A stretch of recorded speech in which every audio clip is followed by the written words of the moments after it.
اعوذ باللہ من الشیطان الرجیم، بسم اللہ الرحمن الرحیم۔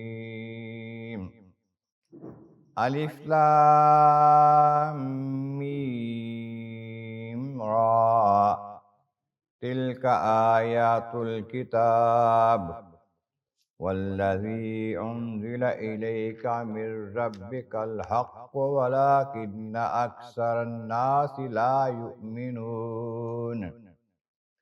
اللہ الذی رفع السماوات بغیر عمد ترونها ثم استوى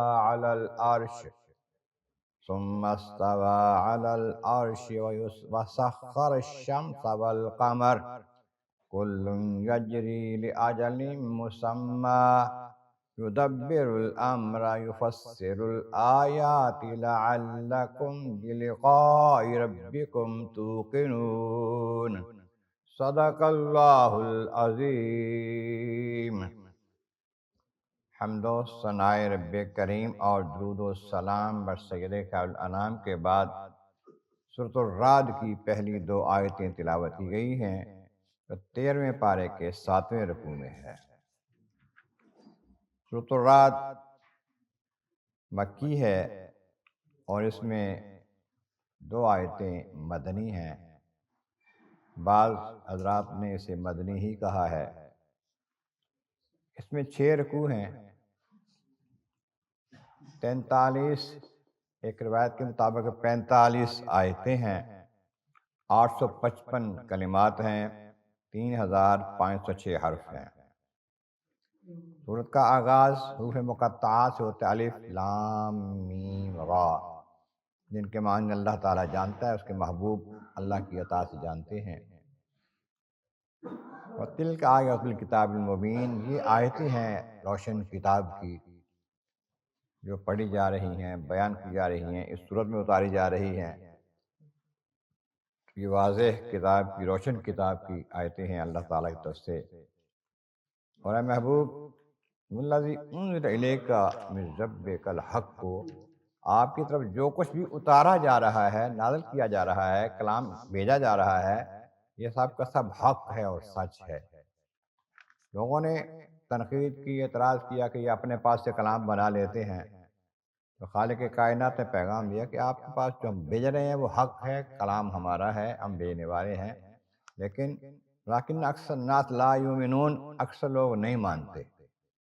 خصوص کفار مکہ تھے، بت پرست جو نہیں مانتے تھے، مخالفت کرتے تھے، انکار کرتے تھے، کلام الہی نہیں مانتے تھے، تو اللہ تعالیٰ نے بات بتا دیا کہ کلام ہمارا ہے، ہم نے اتارا ہے، نہ ماننے والے نہ مانے، ماننے والے مانے، یہ اللہ تعالیٰ کی طرف سے ہی ہے۔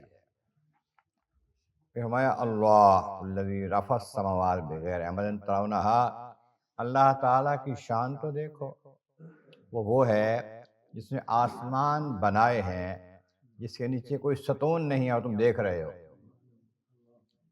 نہ آسمان بڑا اور بالکل اس میں کبھی کوئی کمی بیشی نہیں ہوتی، کہیں سے پھٹتا نہیں ہے، کاٹتا ٹوٹتا نہیں ہے، خراب نہیں ہوتا ہے، اور کوئی ستون نہیں ہے اس کے لیے تمہیں نظر آئیں۔ اس کے 2 معنی علماء نے کیے ہیں۔ ایک تو معنی یہ ہے کہ ستون تو ہیں لیکن وہ ایسے تمہیں نظر نہیں آ سکتے جیسے نور کے ہوتے ہیں۔ ایک یہ معنی ہے کہ ستون ہے ہی نہیں جو کہ تمہیں نظر آئیں۔ تو ایسے آسمان کو بنانے والا پروردگار ہے جو قرآن نازل کرتا ہے۔ پھر آسمانوں زمینوں کو بنایا، کائنات کو بنایا، ثم استویٰ علی العرش، پھر عرش پہ استوا فرمایا۔ عرش کیا ہے؟ اللہ تعالیٰ کا تخت ہے۔ استوا فرمایا، استوا کا لفظی معنی تو برابری ہوتا ہے عام طور پر، لیکن اس کا معنی ہے اس طرف توجہ فرمائی۔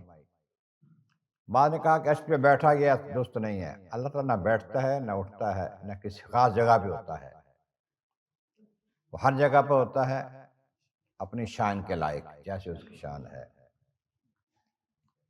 فرمایا وسخر الشمس والقمر، پھر سورج اور چاند کو مسخر کر دیا، حکم کا تابع کر دیا، فرما بردار کر دیا، جیسے چلاتا ہے ویسے وہ چلتے ہیں۔ کل یجری لاجل مسمى، ان میں سے ہر ایک جو ہے سورج، چاند، ستارے، سیارے سب جو چل رہے ہیں نا، ایک مقررہ مدت تک، مقررہ مدت کے لیے مقررہ راستے پر چلتے جاتے ہیں۔ ہر ایک کی منزلیں مقرر ہیں، روزانہ کی کون کون سی منزل، کہاں کہاں جس نے چل کے جانا ہے، سورج، چاند، ستارے۔ پھر ایک ان کی مدت مقرر ہے قیامت، قیامت تک یہ چلتے ہی رہیں گے اسی طریقے سے، بغیر کسی رکاوٹ کے، بغیر کسی کمی بیشی کے۔ جب وقت آ جائے گا مقررہ، ان کا چلنا سب ختم ہو جائے گا۔ پھر فرمایا یدبر الامر، وہی ہے جو معاملات کی تدبیر کرتا ہے، کس میں کو کیسے کرنا ہے، کس کو کیسے چلانا ہے۔ یفصل الآیات، اور پھر آیتیں کھول کھول کے مختلف طریقوں سے بیان کرتا ہے، نشانیاں بتاتا ہے، اپنی قدرت کاملہ کی دکھاتا ہے۔ اس لیے لعلکم بلقاء ربکم توقنون، تاکہ تم اللہ تعالیٰ سے ملنے کا جو حکم ہے نا، پیغام ہے، اس کو مان لو۔ حکم پیغام یہ ہے کہ قیامت کے روز اللہ کی بارگاہ میں حاضر ہونا ہے ہر کسی نے، تو نہیں مان رہے جو یہ قدرت کی نشانیاں جو ہیں وہ دکھا کے بتائی جا رہی ہیں، دیکھو یہ بھی دیکھو، یہ بھی دیکھو، یہ بھی دیکھو، اور مان لو اللہ تعالیٰ کی بارگاہ میں حاضر ہونا ہے، ملاقات ہونی ہے اللہ سے۔ تو اس بات سے کہ تم تسلیم کر لو، تو اللہ تبارک و تعالیٰ کے بارگاہ میں مولا کریم، محبوب کریم کا صدقہ قرآن کریم کا فہم اور اعمال صالح نصیب فرما۔ وآخر دعوانا ان الحمد للہ رب العالمین۔